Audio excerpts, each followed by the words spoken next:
chegou uma paciente jovem, vigor de mama, no consultório, e ela já chegou muito revoltada. Ela já entrou no consultório dizendo assim: eu não vou tratar, eu não quero tratamento, eu não acredito em nada que você me falar, eu só vim aqui por causa do meu namorado. O médico entendeu que naquele momento não adiantava querer perturbar a consciência dela, não adiantava falar de Deus, não adiantava dar lição de moral. A única forma que ele tinha de convencer ela de fazer a cirurgia era por meio de argumentos técnicos, né, dentro da medicina, mostrando para ela que se ela tirasse aquele tumor, ela teria menos dores. E assim esse médico fez e convenceu ela. Cirurgia marcada, marcou o primeiro dia da cirurgia, ela não apareceu.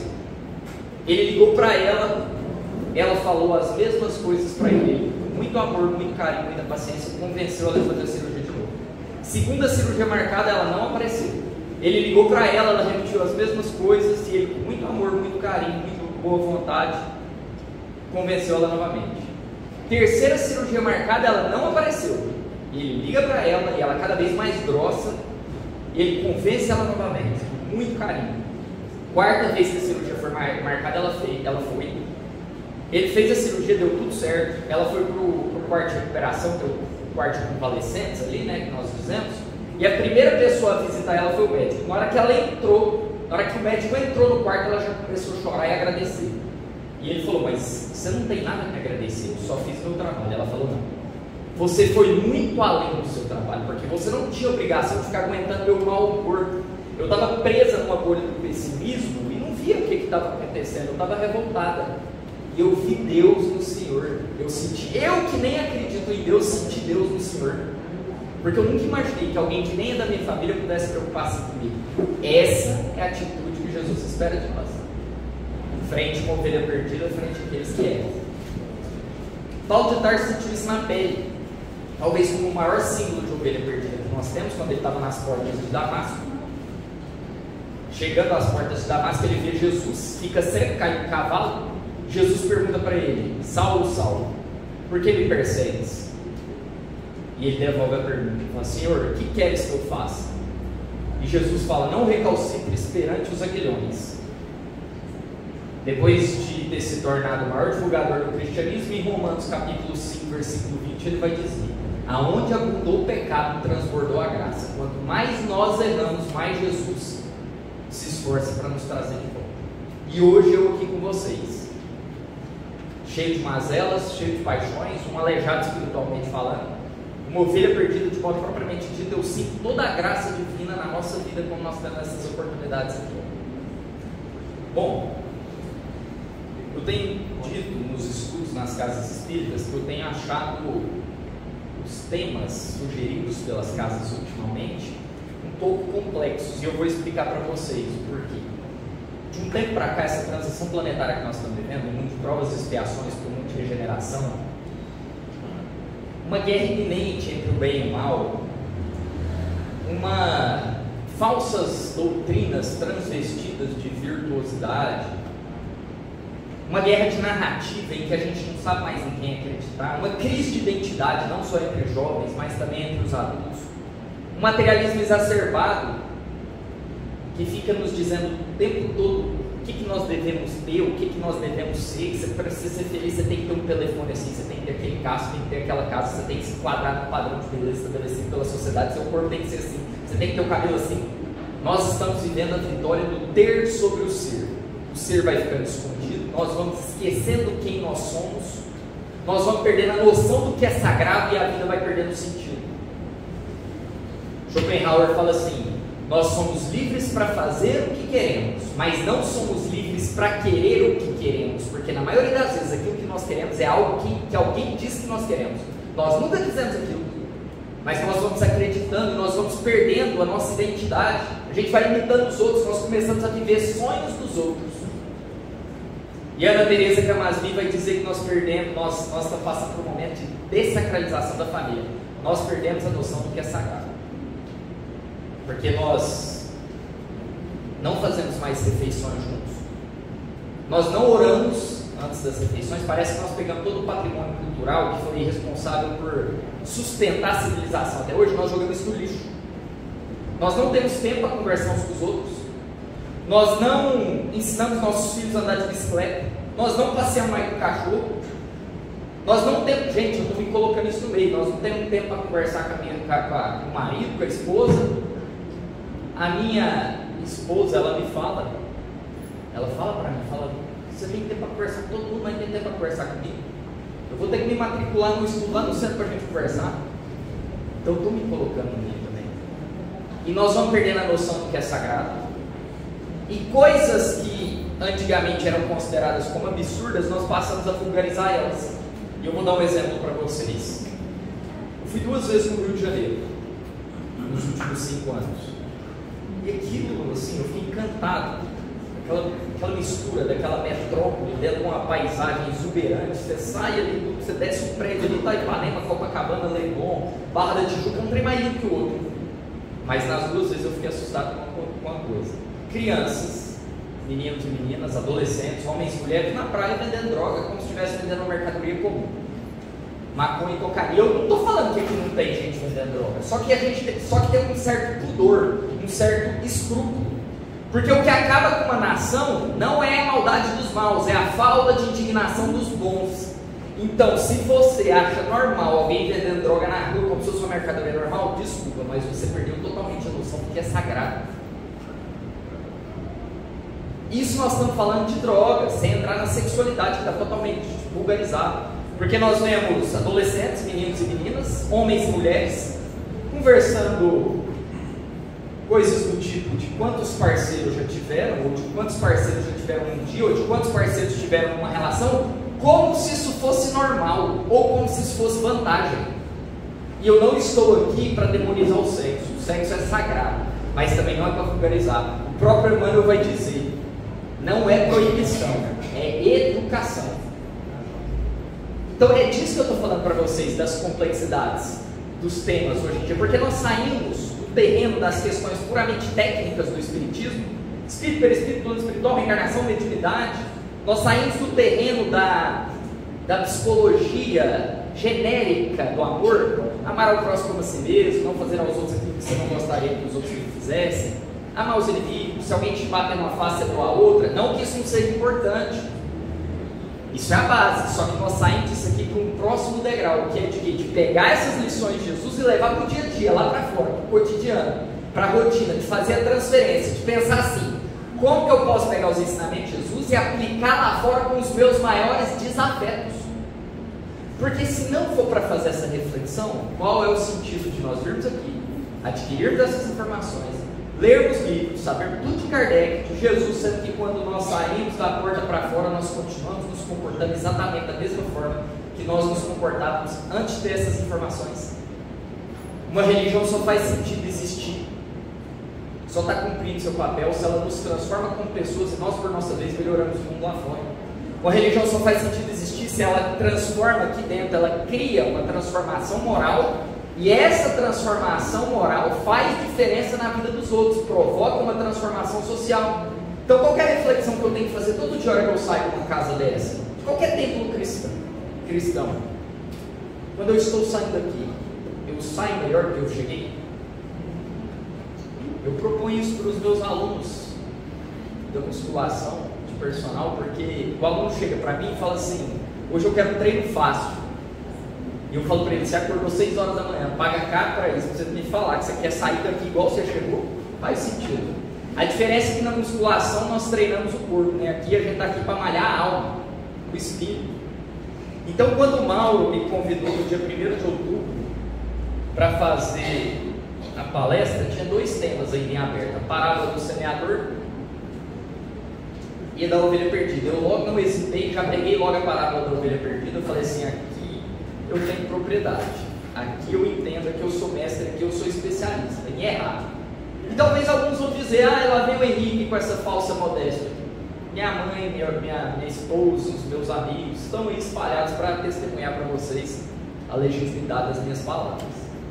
Importante nós ressaltarmos que quando aqui estamos, nós estamos fazendo o papel de porta-vozes de grandes mestres. Esses sim vivenciaram a mensagem, compreenderam e se tornaram grandes faróis quando o assunto é esse autodescobrimento. Porque, pessoal, essa cobrança que nos é feita para melhorar a cada dia não é feita por parte de Deus. Não tem Deus lá te olhando e te julgando. É feita pela nossa consciência. Na questão 621 do livro dos Espíritos, Kardec questiona: onde estão escritas as leis de Deus? Os Espíritos respondem: na vossa consciência. E essa cobrança, ela é inadiável, inegociável, implacável, infalível. Ocorre todos os dias após nós cometermos erros dentro de situações que nós já tínhamos maturidade para saber que estávamos errados. Ter uma consciência mais madura significa ter uma consciência mais vigilante, que nos alertará frente a situações que antes de nós termos o conhecimento não gerava alertas. Um exemplo clássico para a gente dar isso aqui do que o conhecimento, o poder do conhecimento, é o próprio exemplo de Estevão, o primeiro mártir cristão, o primeiro homem que morreu em nome do cristianismo depois de Jesus.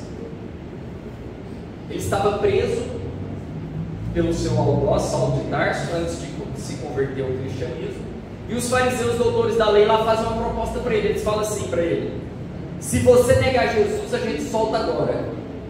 E Estevão se vira para eles e diz: o sinédrio tem 1000 formas de me fazer chorar, mas nenhuma forma de me fazer negar Jesus. Vocês podem fazer o que vocês quiserem, eu jamais vou negar Jesus. Esse é o peso do conhecimento, gente. Não tem como voltar para trás se você absorver. Sócrates, antes de morrer, disse: eu prefiro morrer defendendo a verdade do que viver com a mentira. Me matem, é um favor que vocês me fazem. Tem medo nenhum da morte. Esse é o peso do conhecimento. Quando nós começamos a adquirir conhecimento, estudar pela doutrina espírita ou qualquer outra filosofia, doutrina, religião que nos leva nesse profundo processo de autoconhecimento, é doloroso. Nós entramos numa crise de identidade, porque nós temos que começar a desconstruir tudo que nos foi ensinado, ou pelo menos a maioria das coisas, preconceitos, crenças preconcebidas. Nós começamos a entender que, sabe aquelas coisas que nós temos como verdade absoluta? Quando a gente começa a se conhecer, a gente começa a entender que não são verdades absolutas, e isso dói. Por isso que Jesus vai dizer: não se coloca vinho novo em odres velhos. Odre velho era uma garrafa velha. Por que Jesus estava falando isso? Porque colocava o vinho novo numa garrafa velha, o vinho fermentado e a garrafa se rachava. Mas Jesus está usando uma alegoria. O vinho novo aqui representa o conhecimento. A garrafa velha representa o homem velho. O que Jesus está falando? Não se coloca conhecimento novo na cabeça de homem velho. Não velho fisicamente, mentalmente falando. Se o homem quiser evoluir, ele tem que estar disposto a desfazer de preconceitos, paradigmas, crenças limitantes, de muita coisa que ele acredita. Talvez por isso o próprio Cristo vai dizer: ninguém entrará no reino dos céus se não receber essas informações, esses ensinamentos, como uma criancinha. Como que a criança recebe o conhecimento? Inocente, sem malícia, vem de mente aberta, sem preconceito, não julga, não tem preconceito, não tem intolerância frente à opinião diversa da dela. É até perigoso, né? Porque uma criança parece uma esponja, absorve tudo que a gente fala, tem até que tomar cuidado. Mas Jesus também estava fazendo, né? Uma alegoria. E vamos então para a nossa parábola. Parábola da ovelha perdida. E chegavam-se a ele todos os publicanos e pecadores para o ouvir. E os fariseus e os escribas murmuravam, dizendo: este recebe pecadores e come com eles. E ele lhes propôs essa parábola, dizendo: que homem dentre vós, tendo 100 ovelhas e perdendo uma delas, não deixa no deserto as 99 e vai após a perdida até que venha achá-la, e achando-a põe sobre os seus ombros, rejubilando. E chegando a casa, convoca os amigos e vizinhos, dizendo-lhes: alegrai-vos comigo, porque já achei a minha ovelha perdida. Digo-vos que assim haverá alegria no céu por um pecador que se arrepende, mais do que por 99 justos que não necessitam de arrependimento. Lucas capítulo 15, versículo 1 ao 7, Mateus capítulo 18, versículo 9 ao 14. Narram os evangelistas que Jesus estava sentado com aqueles que eram considerados pecadores, os publicanos, e os fariseus e doutores da lei que estavam vendo aquilo faziam hipóteses, conjecturas, pensando assim: ele não deve ser o Messias, ele está sentado testando de pecador. Jesus, sabendo o que se passava na sua mente, propõe a parábola, fala para eles: quem de vós tiver 100 ovelhas e perder uma delas, não deixa as 99 no deserto e volta para buscar a ovelha perdida? Pois em verdade vos digo, que o céu entra mais em festa com um criminoso que se arrepende do que com 99 justos que não tem nada para se meter. A ovelha perdida aqui, gente, ela faz o papel do criminoso, da pessoa que erra, daquele que tem imperfeições. E as outras 99 ovelhas fazem o papel daqueles 99 justos, ou pelo menos se acham justos, daqueles que se acham melhores que os outros porque estão na religião, daqueles que se acham melhores que os outros porque seguem cultos exteriores e rituais de religiões, daqueles que apontam, daqueles que julgam, ou seja, dos religiosos hipócritas. Jesus, por meio dessa parábola, ele tentava amolecer o coração dos seus contemporâneos. Corações esses que estavam enraizados pelas lições de Moisés, forjados na leitura mosaica que era necessária, só que há 1500 anos antes de Jesus. Olho por olho, dente por dente, a pena de talião, que o criminoso era um eterno fracassado, que não haveria perdão, misericórdia, compaixão, remissão de pecados para aquele que era. E por que a religião tinha ficado tão dura nessa época? Os homens da época de Jesus transformaram as religiões num conjunto de regras. Esqueceram a essência, os 10 mandamentos de Moisés, o principal. Na cabeça deles é como se para você estar em comunhão com Deus, você se aproximar de Deus, era necessário seguir cultos exteriores, rituais, pagar o dízimo, fazer promessa. Não existia essa ideia de que você pode usar a religião para se melhorar, para melhorar a vida de uma pessoa lá fora. Isso não existia, salvo raras exceções, né? Claro. Mas eu pergunto para vocês, passados 2000 anos, está muito diferente? Porque o que nós vemos parece que nós pegamos os ensinamentos de Jesus e de grandes mestres e transformamos num conjunto de regrinhas. Como se para você estar em comunhão com Deus ou se aproximar de Deus fosse necessário ter uma disciplina e ter hábitos religiosos ou seguir uma rotina religiosa. É mais ou menos assim: eu me sinto em comunhão com Deus, ou me sinto religioso, ou me sinto próximo de Deus porque eu vou na igreja, pago o dízimo, faço promessa, me confesso com o padre, vou daqui até a Trindade a pé. Mas vou daqui até a Trindade a pé falando mal da vida dos outros. Continuo sendo egoísta, orgulhoso, hipócrita, vaidoso, ciumento, invejoso. Ou eu me sinto religioso em comunhão com Deus porque eu venho aqui no centro e assisto palestra, e faço palestra, e participo dos estudos da casa, e dou passe, e sou médium da casa, e ajudo na evangelização na mocidade, ajudo na sopa, tomo água fluidificada, coloco o nome das pessoas que eu amo no caderno. Mas quando eu saio daqui, eu já saio falando mal dos meus colegas. Ou quando eu chego em casa eu brinco com a minha esposa, com meu marido. Ou no meu trabalho eu trato mal as pessoas. O que adianta? É perda de tempo. Se for para ficar só nas palavras aqui dentro do templo, não adianta. Isso aqui só é útil se provocar uma transformação social lá fora. Mas eu vou fazer o advogado de Moisés aqui, porque muitos teólogos e historiadores vão dizer que Moisés era um homem vingativo, que Moisés ensinou a vingança, mas Moisés não estava ensinando a vingança, Moisés estava ensinando a justiça. Moisés estava tentando estabelecer um equilíbrio na balança da justiça. Nós estamos falando de pessoas extremamente ignorantes naquela época. Imagine o seguinte: quando eu falo Moisés, gente, é 1500 anos antes de Jesus. A distância de Moisés para Jesus é quase que a de Jesus para nós. E a gente fala Moisés e Jesus, parece que eles estavam muito perto. Não, eles estavam muito longe. Então lá na época de Moisés era mais ou menos assim: tinha o João e o José. O João, sem querer, foi lá e cortou o dedo do José. O que vocês acham que o José fazia? Ia lá e cortava o dedo do João? Cortava o dedo, a mão, o braço, matava o João, matava a família inteira do João. Sabe o que Moisés está falando? José, o João só cortou seu dedo. O que você pode fazer? Você só pode cortar o dedo dele. Era uma educação relativa ao nível de ignorância da época. Sabe quem foi o problema disso? Moisés não estava errado. O problema disso foi que nós pegamos essa dureza e fomos passando de um segmento religioso para o outro.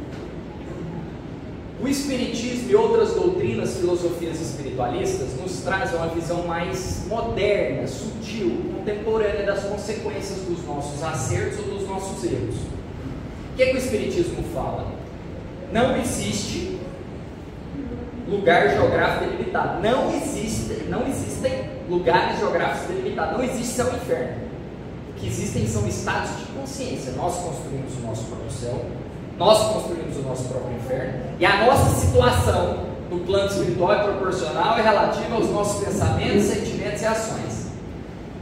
Os nossos pensamentos, sentimentos e ações estão moldando a nossa realidade, na vida de verdade, que é a vida mental. Quando eu morrer, eu vou estar fazendo e gostando exatamente das mesmas coisas que eu estou fazendo aqui agora. Não tem passo de mágica, não tem evolução só porque a gente perdeu o corpo. Perder o corpo é igual tirar uma roupa, você não muda. A moral não muda quando você troca de roupa. Então, se eu quero saber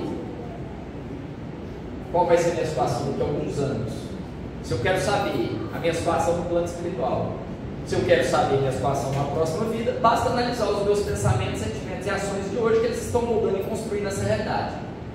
Se eu quero saber quem são aqueles que estarão convivendo aqui comigo, se eu quero saber quem são aqueles que estarão me esperando lá de lá, se eu quero saber quem são aqueles que estarão reencarnando comigo uma próxima existência, basta analisar os meus pensamentos, sentimentos e ações. Pois os espíritos, pessoas encarnadas e desencarnadas que nos acompanham, são aqueles que comungam e simpatizam do que nós estamos pensando e fazendo. Tudo muito claro, muito justo, lei de causa e efeito, ação e reação, a cada um de acordo com as suas obras. O que eu estou colhendo hoje? O que eu plantei ontem? O que eu vou colher futuramente? O que eu estou plantando aqui agora? Você quer saber o peso das aflições que você já causou na vida dos outros? Analise o peso das aflições que você está passando nesse momento. A lei divina é milimétrica, ela não tem erro, tudo é justo, não existe injustiça. Acreditar que existe injustiça é acreditar que existe um Deus que permite que injustiças aconteçam. Logo, esse Deus é injusto. Logo, Deus deixou de ser Deus. Então não tem, como se diz, pela doutrina espírita, essa dureza. Existe o livre-arbítrio e você constrói sua realidade. Mas eu pergunto para vocês, as outras religiões compreendem dessa forma? Como que eles compreendem? Qual que é a única perspectiva que a maioria conhece? Principalmente as ocidentais, tá? Não estou falando das orientais, que elas são até mais antigas que o espiritismo, as orientais. As ocidentais, qual que é a perspectiva? Um céu azul, brilhante, límpido, cheio de anjinhos tocando harpa, onde tudo e todos são perfeitos, não tem defeito, não tem desentendimento, não tem briga e não tem nada para fazer lá, é um lugar de contemplação, de ficar olhando ao céu. E o inferno? Lugar quente, sujo, cheio de trevas, coordenado e monitorado por uma figura pitoresca, um ser de asas, cascos e chifres, que nós chamamos de Lúcifer, demônio, capeta, diabo, e um lugar de torturas eternas, o que também não faz sentido. Porque essas próprias religiões acreditam que Jesus é um emissário diretamente de Deus. O nosso maior exemplo como guia modelo, que vem nos ensinar o caminho da felicidade por meio da construção de virtudes, entre elas o perdão. Mas olha que coisa estranha. Então Deus enviou Jesus para nos ensinar o perdão, mas Ele, Deus, amoroso, misericordioso, não perdoa. Então quer dizer que os homens, a justiça humana é mais flexível que a justiça de Deus. Ou quer dizer que a justiça de Deus é menos flexível que a justiça humana. Porque aqui entre nós, quando algum irmão nosso erra, o que acontece? Quando ele lesa a sociedade, quando ele prejudica alguém, ele tem que ficar um tempo em reclusão, preso. Esse tempo de reclusão é proporcional e relativo ao crime que o indivíduo cometeu. Gente, na teoria, tá?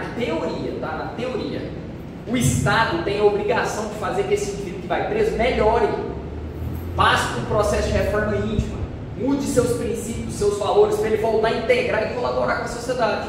Mas nós sabemos que isso é muito distante da realidade do nosso sistema carcerário, penitenciário, onde a maioria dos nossos irmãos que lá entram saem piores do que quando chegaram. Mas fato é que existe um perdão pela justiça humana. Agora Deus não, conforme essas religiões ortodoxas, você cometeu um errinho, cometeu um erro, é inferno para sempre. Olhem essa situação. Imaginem comigo uma mulher boa, caridosa, sempre ajudou todo mundo. Na visão dessas religiões, essa mulher estaria onde? No céu. Só que essa mulher teve um filho, e por mais que ela fizesse tudo para dar uma boa educação para esse filho tornou um criminoso, prejudicou os outros, lesou a sociedade. Na visão dessas religiões, o filho estaria onde? No inferno. E na visão dessas religiões, eles nunca mais se encontrariam. A mãe, por estar entre os eleitos, estaria eternamente no céu. O filho, por estar entre os pecadores, estaria eternamente no inferno. E nunca mais se encontrariam. Agora, vocês acham que... Sabe o que me deixa indignado? Quando uma mulher dessa, que está passando por essa situação, dentro dessas religiões, está angustiada, porque naturalmente que ela esteja angustiada. O fato do filho ter se tornado um criminoso não faz com que ela alimente o seu filho. O amor não é medido pelo que os outros fazem, sim pelo que nós fazemos pelos outros. Quando uma mulher dessa vai perguntar para o seu líder religioso lá, como que vai ficar a situação? Como que é isso aí? Como que é do lado de lá? Você sabe o que ela escuta? Fica tranquilo, minha filha. Deus vai te proporcionar a bênção do esquecimento, para você não lembrar mais do seu filho. Para você não sofrer com a lembrança do seu filho, Deus vai proporcionar que você esqueça ele. Agora, que Deus que é esse que dá uma sugestão tão egoísta, ou que mãe que é essa que optaria por uma coisa dessa? Qualquer mãe no mundo escolheria ficar eternamente com o filho no inferno do que uma felicidade por meio de um esquecimento. Gente, isso aqui vai totalmente na contramão dos atributos de Deus. É isso aqui que faz as pessoas se tornarem ateus. Esse tipo de coisa aqui vai totalmente na contramão dos atributos de Deus. Eu falei isso aqui na última vez que eu estive aqui, mas eu me bati incessantemente nessa tecla, por ser, acredito, uma das coisas mais importantes que eu tenho nesse tempo. Todas as vezes que nós vamos falar de Deus, estudar religião, nós temos que iniciar pelos atributos de Deus. Qualquer coisa de religião nós temos que compreender os atributos de Deus. Não à toa, Kardec, depois da introdução do Livro dos Espíritos, logo nas primeiras perguntas, já inicia lá com os atributos de Deus. Os atributos de Deus são as características indispensáveis de Deus, que sem elas não faz sentido acreditar em Deus, que Deus deixa de ser Deus sem elas. Quais atributos são esses? Eterno, imutável, imaterial, único, onipotente, bom e justo. Eu queria falar para vocês de cada um, mas eu vou falar só desse último, que é o que tem a ver com o nosso assunto. O bom e justo resume tudo. Se Deus é bom, é justo. Se Ele é bom, tudo que sai dele é bondade, tudo que sai dele é justiça. E parece que é muito simples, né? Acreditar nisso. Se a gente fazer uma pesquisa para a maioria dos nossos irmãos de todas as religiões, a maioria vai dizer que acredita no Deus justo. Mas poucos compreendem a profundidade e a complexidade disso aqui. Isso aqui nos leva ao seguinte raciocínio: se Deus é justo, o universo criado por Ele é justo. Se Deus é justo, o universo criado por Ele é justo, as leis que existem nesse universo são justas. Se Deus é justo, o universo criado por Ele é justo, as leis que existem nesse universo são justas, como nós estamos imersos nessas leis, tudo que acontece na nossa vida é bom e justo, tanto as coisas boas quanto as coisas ruins. E saber disso já faz toda a diferença, já que geralmente nos revoltamos com provas, expiações, dificuldades, sofrimentos, por achá-los injustos. Mas dentro dessa perspectiva aqui, morte, doença, guerra, tragédia, corrupção na política, dificuldade financeira no relacionamento, Deus está permitindo acontecer? Então é justo. Um ladrão entra aqui e rouba alguém, foi com a permissão de Deus? Justo. O criminoso comete um crime contra alguém, permissão de Deus? Justo.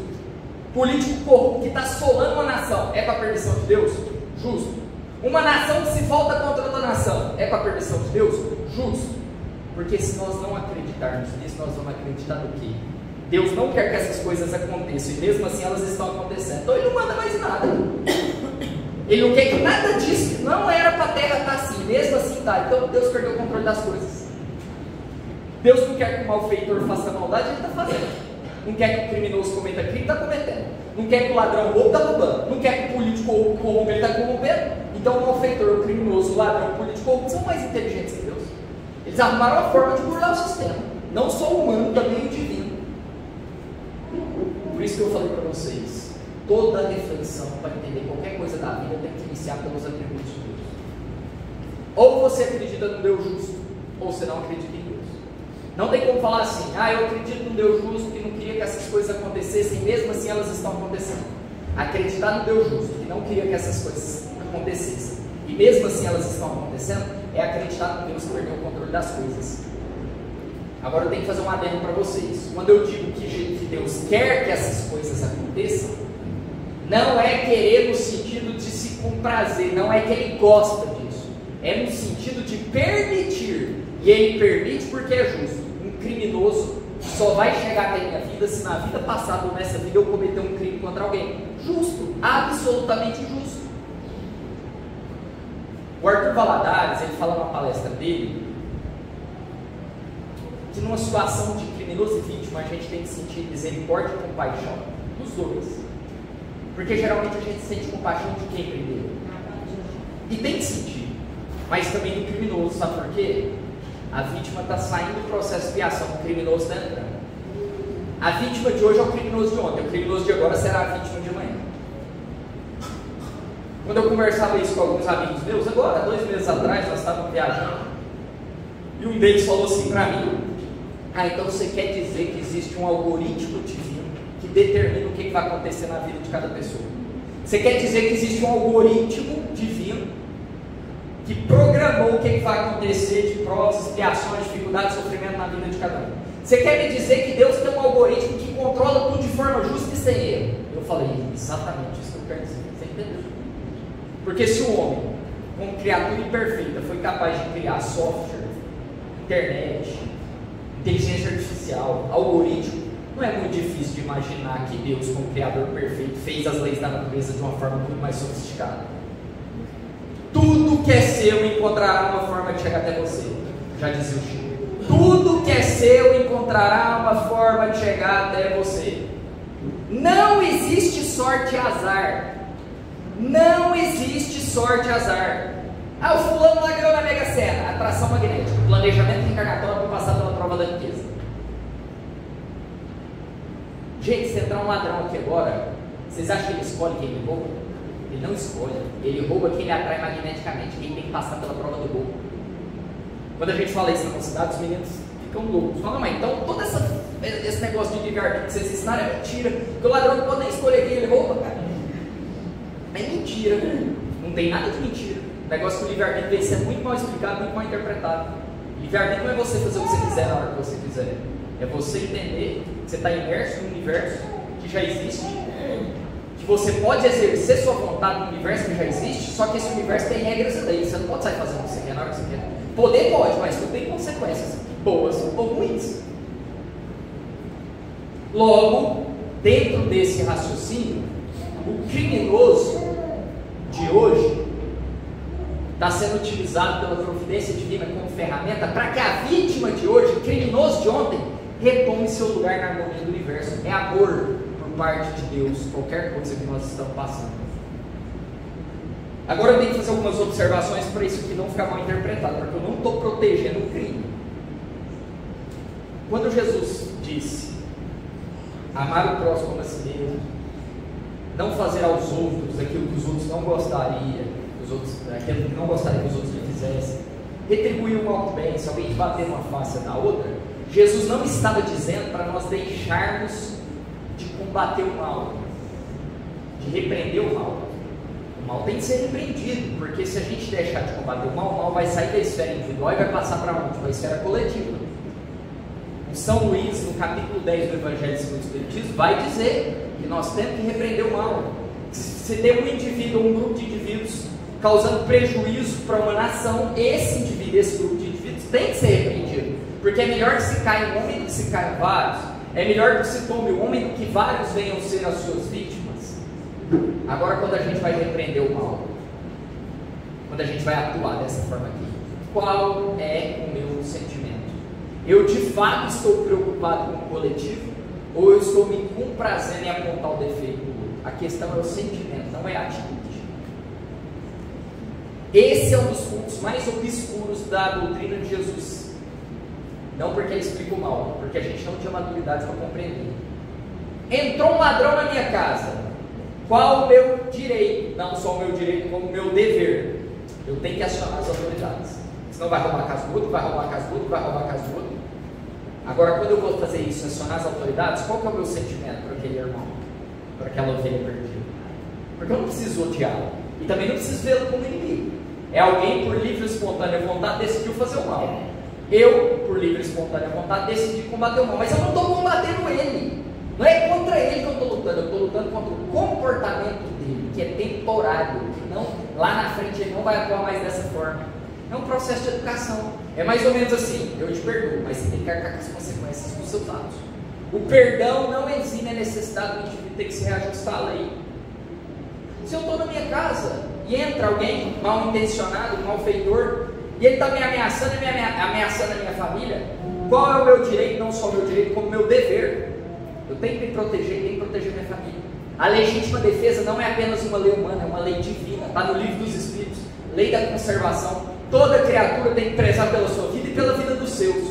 Mas quando eu vou atuar em legítima defesa, eu de fato estou preocupado em proteger os desprotegidos, ou eu estou gostando daquilo ali, ou eu me comprazo naquilo ali. É o meu sentimento que vai definir a minha situação, não o ato em si. Esse amor ensinado por Jesus, que consola e educa ao mesmo tempo, não é deixar de combater o mal, é combater o mal, é combater uma injustiça sem ódio por aquele que causa a injustiça. Olha que trem difícil, gente. Combater alguém que está te fazendo mal sem ódio por aquela pessoa, mas você não pode deixar de combater o mal. Então essa fala do Cristo, se alguém te bater numa face ou na outra, ela é muito mal interpretada, porque ele não estava falando para deixar de combater o mal. É combater o mal sem entrar na mesma vibração criminosa do criminoso. E para a gente encerrar, eu trago aqui para vocês uma lição de Emmanuel do livro Religião dos Espíritos, lição 70, na hora da crise. Adverte o Cristo, através da responsabilidade que nos vibra na consciência. Diz o mundo: acomoda-te como puderes. Pede o Cristo: levanta-te e anda. O mundo vai nos dizer que a felicidade ela é encontrada nos gozos materiais, nos prazeres, nas drogas, nos vícios, na sensualidade. O mundo vai dizer para os nossos jovens: vive a vida é só uma. O mundo vai dizer para os nossos jovens: liberdade é você fazer o que você quiser na hora que você quiser. O mundo vai dizer para os nossos jovens que liberdade é não ter que dar satisfação para ninguém. Só que o mundo esquece de dizer que quando você não tem que dar satisfação para ninguém, significa que não tem ninguém mais se importando com você. Isso é ser livre. O Cristo vai dizer: trabalhe incansavelmente em prol dos outros. O único sentido da vida é viver, gastar sua energia em prol dos outros. Dedique todas as suas atitudes, suas ações em prol dos outros. Esquece que você existe e vive em prol dos outros. Liberdade é abrir mão dos nossos caprichos, dos nossos interesses e viver em prol dos outros. Essa é a mensagem do Cristo. Por incrível que pareça, a felicidade verdadeira é você esquecer das suas vontades e viver em prol dos outros. A gente já aprende tudo o contrário, né? Que tem que viver para atender o que a gente quer, passando em cima de todo mundo. Isso nunca leva ninguém a nada. Diz o mundo: faz o que desejas, pede o Cristo, não peques mais. Diz o mundo: destrói os opositores, pede o Cristo, ama os teus inimigos. O religioso superficial vai dizer assim: não compensa fazer o bem, o mundo muda. Não compensa, não adianta, não muda nada. Pensamento egoísta esse, porque não é fazer o bem com a prepotência e arrogância de achar que nós somos tão importantes que as nossas atitudes vão mudar o mundo da noite para o dia. É fazer só por fazer, de graça, sem esperar nada em troca, só por você saber que é mais um ajudando e não atrapalhando. É isso que o Cristo ensina, por isso que a porta é estreita. Diz o mundo: renega os que te incomodem, pede o Cristo, ao que te exija 1000 passos, caminha com ele 2000. Diz o mundo: apega-te à posse, pede o Cristo, ao que te rogue a túnica, cede também a capa. Diz o mundo: fere a quem te fere, pede o Cristo, perdoa sempre, 70 vezes 7, mas de novo 70 vezes 7, de novo 70 vezes 7, de novo 70 vezes 7. Na matemática divina, o perdão é para qualquer pessoa, em qualquer situação, quantas vezes for preciso. Aí sabe o que os meninos da mocidade falam? Ah, mas eu vou ter que me anular. Então você entendeu o recado: se anule. Cristo disse: se alguém quiser vir após a mim, negue-se a si mesmo, tome a sua cruz e siga-me. Perdão é libertação para quem perdoa, não é para quem é perdoado. Eu só tenho que perdoar porque eu me senti ofendido. Eu me senti ofendido porque meu orgulho foi ferido. Meu orgulho foi ferido porque eu sou orgulhoso.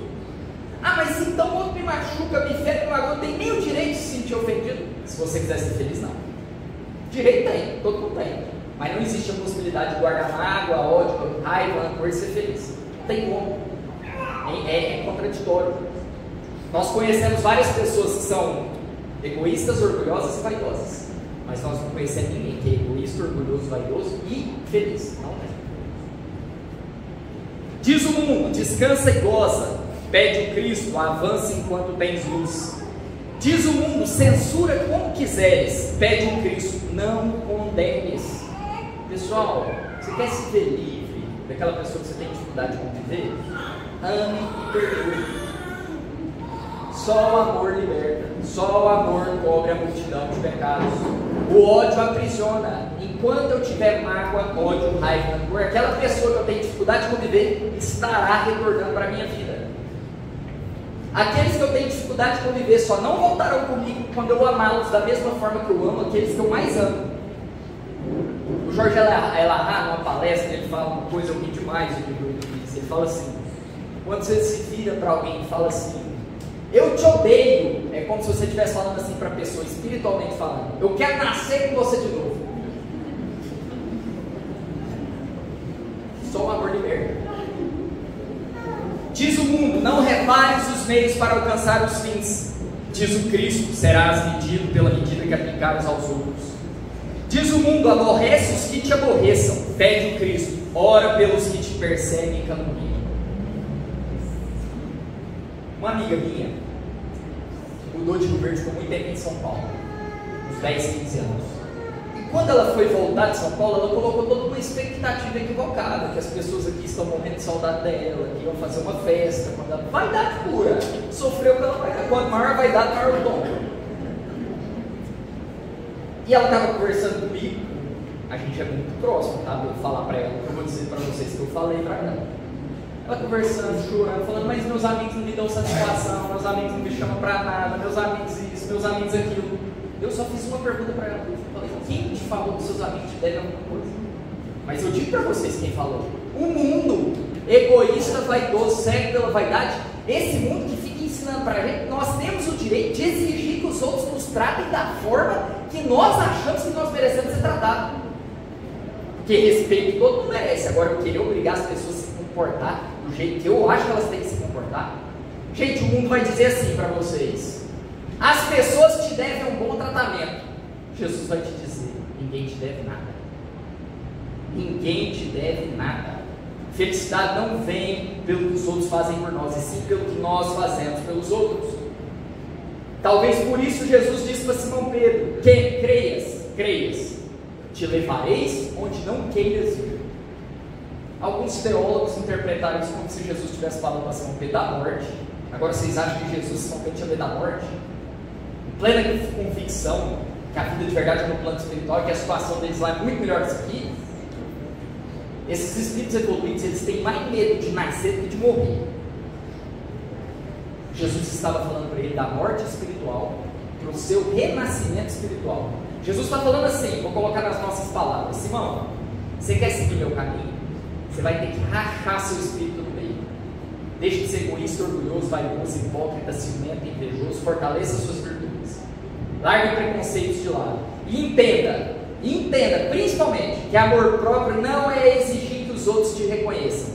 É você reconhecer seu potencial, fazer o melhor que você pode pelo mundo, mesmo que o mundo não faça nada por você. Isso é amor próprio. Não é essa balela que estão ensinando para os nossos jovens lá fora.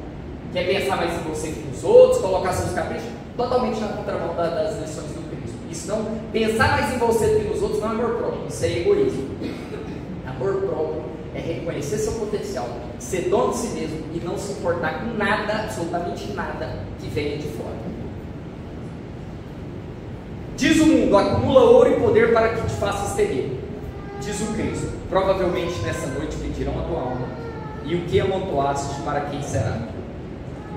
Não precisas assim sofrer longas hesitações nas horas da tempestade.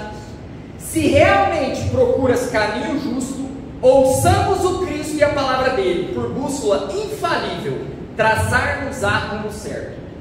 Se realmente procuras caminho justo, ouçamos o Cristo e a palavra dele, por bússola infalível, traçar-nos-á rumo certo. Meus irmãos, muito obrigado pela oportunidade. Prazer imenso estar aqui com vocês.